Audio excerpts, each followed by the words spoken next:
The limits you're bumping up against, they might not even be yours. Lisa Thomas today shares how inherited emotional patterns, what she calls emotional DNA, can quietly run your life until you learn to release them. So if you've ever felt stuck for no clear reason, this episode of Be Unmessable with the podcast is going to shift something huge for you. Hey there. Welcome to Be Unmessable with the podcast. I'm your host, Josselyne Saccio. And today my guest is Lisa Thomas. She is the creator of the Soul Awakening Method and Inner Empowerment Matrix.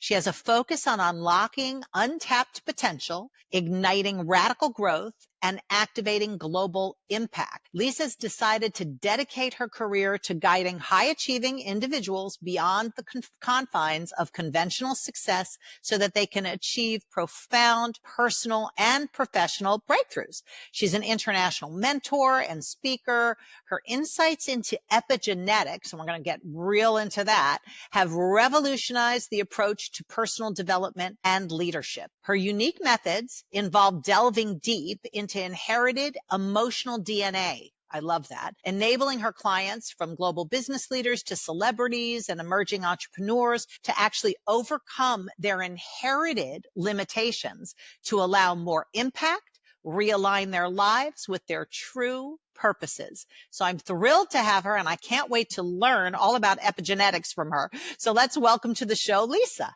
And I'm so happy she said yes to being on the show. So let's welcome Lisa Thomas. Lisa, welcome to Be Unmessable with. I'm excited to be here, Josselyne. Thank you for inviting me. I'm so excited to have you. And we have a mutual friend, Esther Wildeberg, who's amazing and a powerful powerhouse, and always making great connections. So any friend of Esther's is a friend of mine. And I am really looking forward to finding out how you ended up doing what you're doing, because, you know, the whole thing about inherited emotional DNA and epigenetics. First of all, I don't even know what epigenetics is, so I can't wait to dive into that. But first, tell us a little bit about your journey. That's a good question. My journey started in the second half of life, I'd say, because the journey always starts way earlier. But I had a near-death experience when I was going through a very difficult time in my life. So I have 3 children. With each child, I experienced postpartum depression. And with each one, it got a little bit worse. But as this is going to sound so foreign in today's society, but I didn't know what that was. Yeah. I didn't know there was a term, postpartum depression. And I really thought, Josselyne, there was something wrong with me. My energy flow, my life force energy was just so depleted. I mean, I could get them up, I could get them breakfast, and then I was laying down. I had my house organized so games were there while I laid on the sofa, and I could help color because I was laying down. Makes sense? Like it's not a quality of life. And I went to Cabo. Existing, and people just fall into it. It's like that boiling frog thing where they don't know that they're boiling until it's too late. I love that example because that's what was happening to me. And I remember thinking, this is not a great quality of life. I want to be running at the park with my kids, not coloring, half asleep, right? And so I was beginning. Here's an example of how heavy it became. If there was a magic potion from my sofa, I have a big bay window in my living room, and on top of it is a big fern that was my great-great-great-grandmother's, okay? It keeps getting handed down. But if there was a magic potion that sat on that table and all I had to do was get up and walk to the table, I couldn't do it. Wow. That's just how depleted I was. My husband we went to Cabo for my birthday. And the night before we had planned an ATV excursion.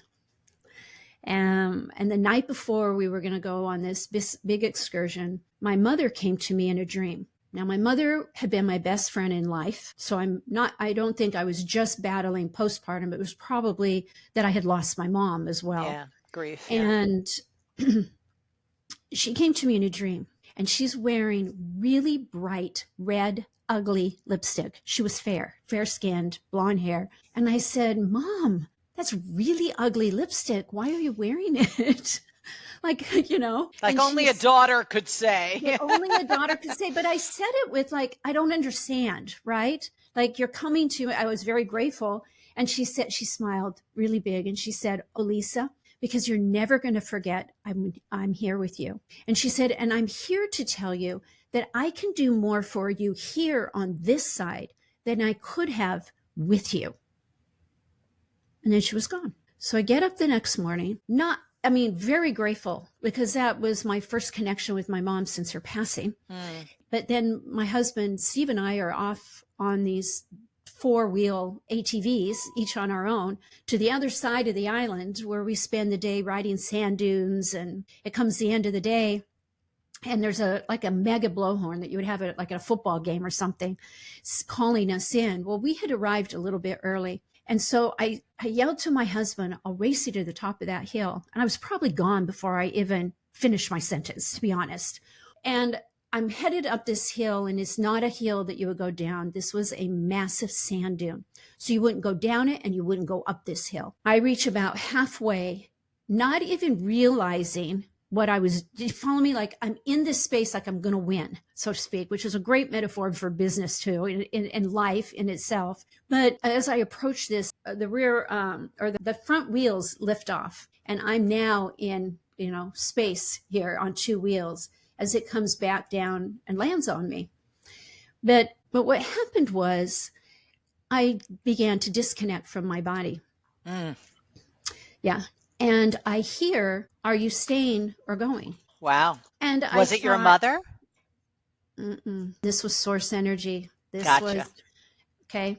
And I was connecting dots very quickly. And I'm like, if you're asking me, it's not my time, because I was aware enough in that separation that if it was my time, it's your time. And so I said, "I'm staying," like that. I'm drifting further. And I hear again, but very more loud in a sense, "Are you staying or going?" "I'm staying." And I declared it. I declared I'm staying. And to which I then feel this 880-pound bike land on me. The handlebar goes up through my jaw, splits my jaw open, splits my lip. I was a mess. The doctor told me I'm paralyzed, to which my husband said, "Do not tell my wife she's paralyzed. She will walk out of here." That's right. I did walk out, but it was just those moments of messable with moments. There are moments where you could go one way or another. Or the other. And so I laid in bed for 6 weeks, bruised head to toe, healing. And I said out loud, "Okay, I didn't die. You didn't give me a vision about where I'm going, but I'm here. So I'm going to choose differently in my life now. Whatever you send my way, I'm going to say yes to. So don't send me anything you don't want me to say yes to until I have better recognition of what that would be. So I'll say yes to everything." And I started diving into health and nutrition and different healing things. And just, one thing led to another very quickly, Josselyne. And the gifts that I was born with, I began using to help other people. And I began understanding inherited patterns and how we're wired.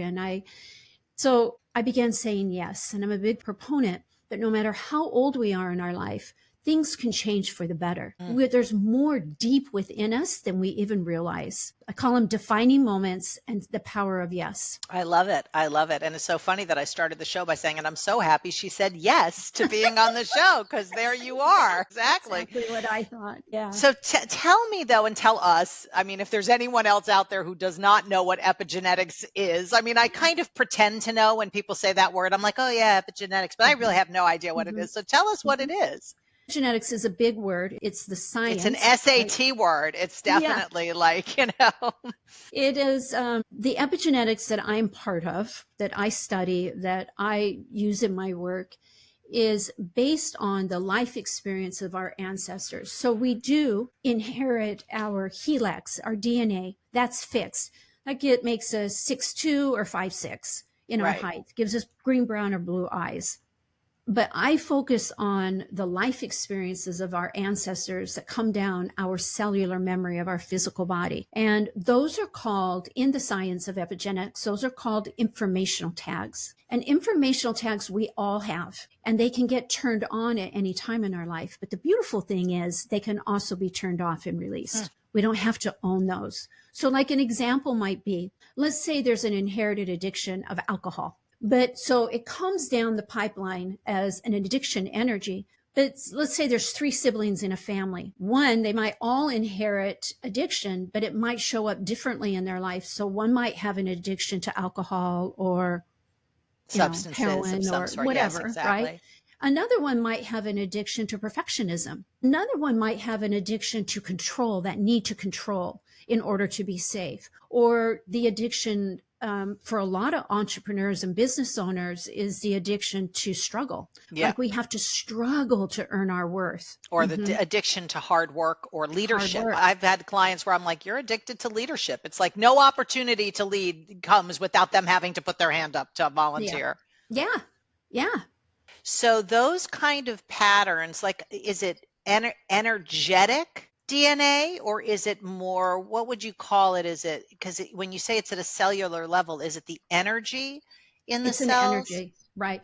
So if your ancestors experienced trauma, then you would be predispositioned for trauma. So they did research at the Holocaust Research Center in New York at Mount Sinai, and they found that those survivors of the Holocaust, then they took, they did research on them and found trauma in their descendants. Then they took pregnant mothers at 9/11 in Twin Towers that lived and experienced that, started doing testing on their children, those children, their descendants, and they had severe anxiety. Then there is a research, and they also did war victim, people who had served in military, in war, fought combat.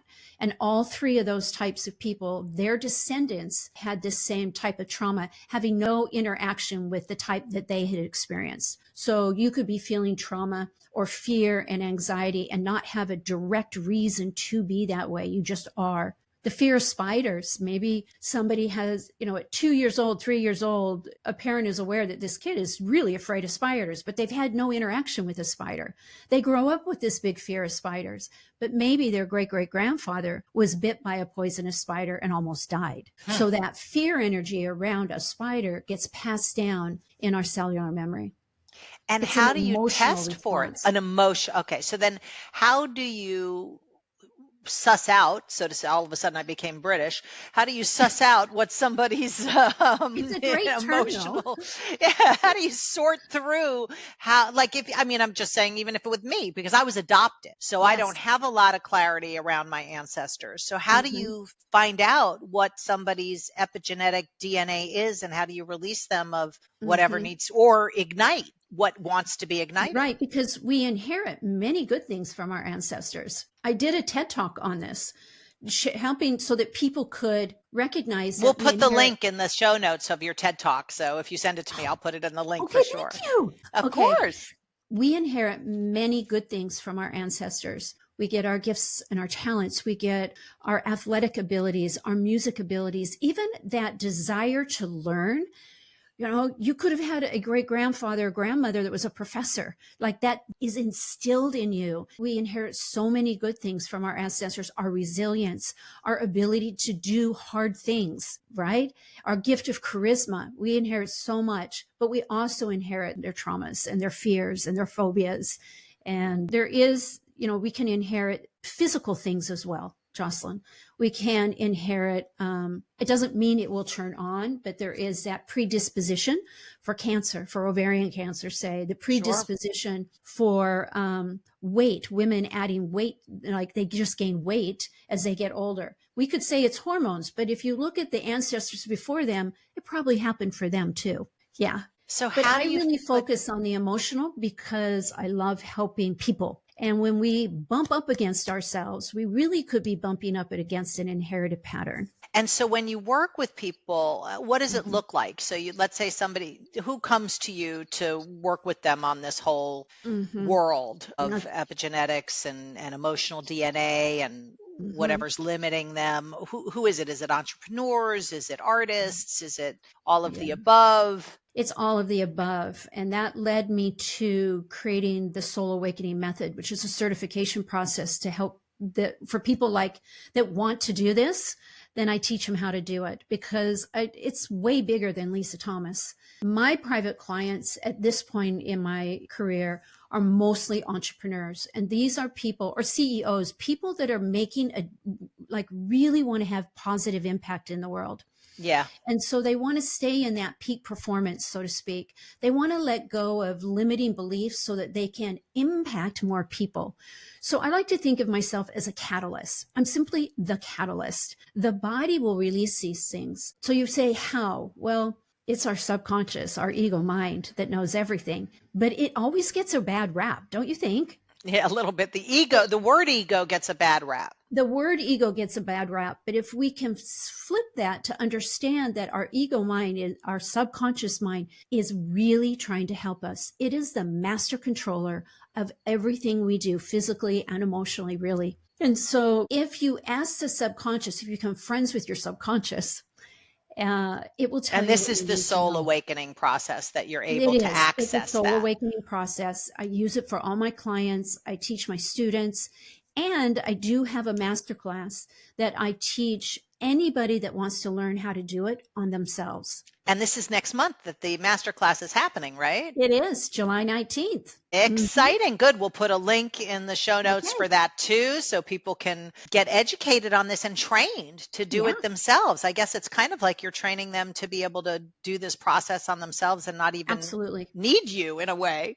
I am. Absolutely. Because we get triggered, and when in our daily life, some people more than others, but our triggers are really to help us let go of what we don't need anymore. And I think we can all agree that in the world right now, we need to really become solid in who we are. I call that being unmessable with. So yes, I agree. Yeah. Yes, exactly. And if we live in triggers, that means we're victim to the world around us. Then we can't move forward. Because we're always irritated, we're always frustrated, we're always angry, or we don't do anything and we're swiping on our phone all day long. And even reacting positively, like even people that are driven to produce results, that's still that world of reaction and survival. Yes. Addiction in a way, addicted to working hard and struggling and making it through. And it's very different than creation. Creation is a different space and a different energy. I do believe then in a chaotic world, we can still have peace inside of us and not be attached to that and not have our life impacted so negatively by what the world around us is happening. Yeah, well, you and I speak the same language in different dialects, I think, because I always say, being unmessable with is not about being tough or not feeling your feelings. It's about being able to stay true to your vision and what you're creating, no matter what life is throwing at you. That's right. It's easy to be unmessable with when everything is wonderful. I mean, it takes no muscle at all, So being somebody who can create a vision and then fulfill on that vision, that's true fulfillment. And it sounds like your process would be incredibly beneficial to anybody who's really interested in taking the lid off of what's possible and staying in that world of creation and vision, as opposed to getting stuck in the mud in the world of reaction. Yes, a tool. I love it. I love it. And I love that you teach people to do it themselves. That makes me happy because, I always, when I'm working with entrepreneurs, I always tell them we need to design you to be deleted, like that dating app. It's like, we don't want you necessary in your work. We want you to be able to give it away without you having to be there. So it's exciting to hear that that's what you're doing. Thank you. Yeah. And when you work with people, let's say in the masterclass, what do you see is the biggest kind of common denominator in terms of what stops them or what messes with them, in my language, in being able to master this process? Inherited scarcity is a big one. It could be the inherited scarcity of money. Okay. But what I have found over the years is that inherited scarcity around money, poverty mindset has nothing to do with how much money you have in the bank. Nothing. Josselyne, I see it over and over from entrepreneurs that are making a lot of money. And if something isn't going right, they literally believe they're going to be on Skid Row. They're going to be homeless. And it lives within them. So it doesn't matter if you have $500 in the bank or $5 million in the bank. If you inherit that type of poverty scarcity, it lives there and it'll wake you up at night, so to speak. Yeah. The scarcity can also be, which people experience in business, is the scarcity of time, especially women in business, or we have this belief that we have to be successful in business and we can't have a personal life. And so we're going to an either or mentality. Have either or. Well, that's a scarcity of belief. in what's possible for us. So scarcity, inherited shame is very common. Shame is always inherited first. When you talk about scarcity, it reminds me of some of the business owners that I work with who tolerate low performance in their teams. There's a scarcity of being able to find somebody to replace that person. That's It's right. kind of like in relationships. It's like, I'll stay with this one, because who knows if there's another one out there, even though it's not ideal. It's really true. And it's an area, it's easy for me to say something is better than nothing. Now, in my friendships, in who I do business with and outside, not so much. I've got that figured. I've worked through those, but I can see absolutely among entrepreneurs how that is a thing. I've seen it for myself with certain clients who, like, I've worked with for very long, and it's like our progress is slowing down and slowing down. But like, I'm like, well, what am I going to do? I'm not going to like fire them as a client. Right. I mean, now they're kind of my friend, but it really isn't true to the purpose of the work. And it's been some of my biggest challenges is to have that kind of straight conversation of like, let's either up level what we're doing or complete it, because it's not really in integrity. Maybe see what it would look like in 6 months or a year from now. I'm not gone forever would be good languaging for that. I'm not gone forever. Revisit. I got your back, but just not physically right now. Exactly. Yeah. So other than the links that we're going to put in there with your TED Talk and your masterclass, is there anything else people should be looking to find you or connect with you? Yeah, come follow me on Instagram. I mean, I'm on all social media. But we'll put all the links for all the connections. It's Lisa Thomas Global. Super easy to remember. I would love that. Mm-hmm. Great. We will definitely do that, because I think you're speaking to a lot of the people listening are entrepreneurs. Many of our audience are women, not everybody, it's about a 50-50 split with my audience, but for sure people that deal with limits and constraints that want to blow them off. So this is a tool, everybody, that you can use to disappear some of those activated triggers that are being triggered, so that you can see them, so you can dissipate them. That's another way of looking at triggers. Rather than, oh my God, I'm being triggered again, it's like, oh great, what is this trigger revealing to me that is the opportunity to disappear? Right. And I think that that's super important in creating a resilient life, which you are all about, Josselyne, is to be unmessable with, and resilience is about becoming aware. We have to become aware of what we're feeling. Something that I do is I love the book, The 4 Agreements. I have the little mini version. So if I'm showing it, so okay. And there's like, be impeccable with your word. Like, keep those agreements. I'm going to read them off. Be impeccable with your word. Don't take anything personally. Don't make assumptions, and always do your best. And in those moments when we're triggered, we have a choice. So for me, I found for a while that I was really frustrated a lot. And then I was getting upset with myself that I was frustrated, as if I should be superhuman and never get frustrated. But it's that's really a double whammy. Isn't it? And then I realized that, wait a minute, Lisa, your frustration is giving you an awareness that it's time to change something. You're not doing it wrong, Lisa. You just need to change something. So this is a tip for your audience that they can do. This is not what I teach in the masterclass. This is an awareness tool. Great. But when you are in those moments, it's really important. I call it radical self-acceptance. And you can't do radical self-acceptance if you don't begin to acknowledge or define or name is the word, what you're feeling. Okay. So let's say you're angry. Oh, okay. I would say, I'm feeling anger. Now here's the question you ask yourself.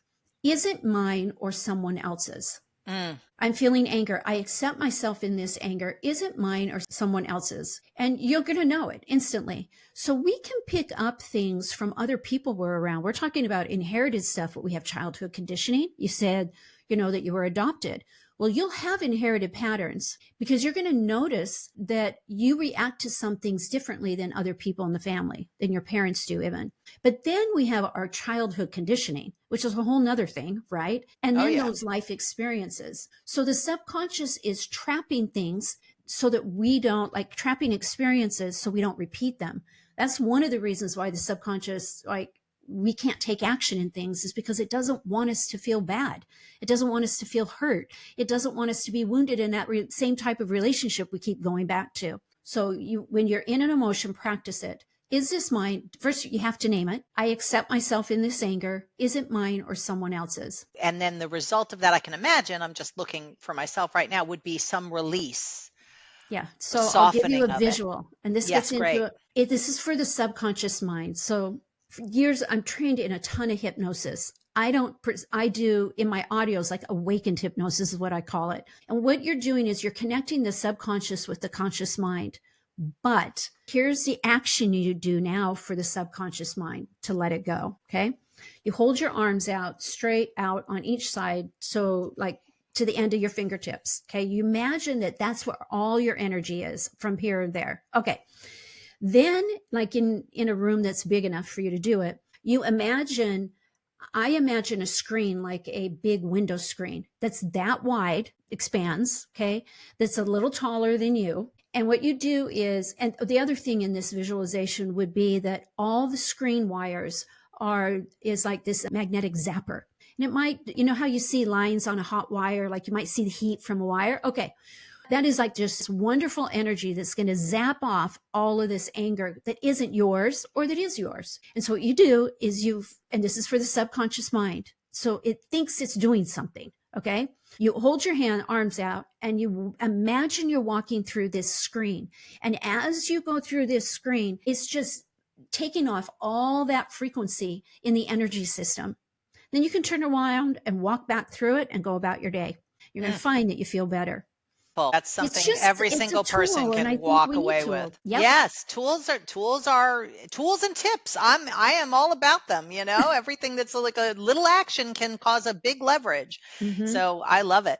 Thank you so much for being here, Lisa. And we'll put all the links so people can be in your masterclass, so they can follow you on social, that you can watch your TED Talk. And for those of you listening, if you found today's episode interesting, if you learned something, please like the episode, rate it, review it, whatever you do with episodes, do that. And also share it with anybody in your life who you imagine could get value out of this conversation. Maybe they have some sort of emotional DNA that they've inherited that it's time to release, and give them access to these tools as well. Thank you again, Lisa. Thank you. All right, we'll see you. Yes, it's so great to meet you and be with you, and I'm sure it's not going to be the last time. So for everybody, thanks for joining us on this episode, and we'll see you on the next episode of Be Unmessable With, the podcast.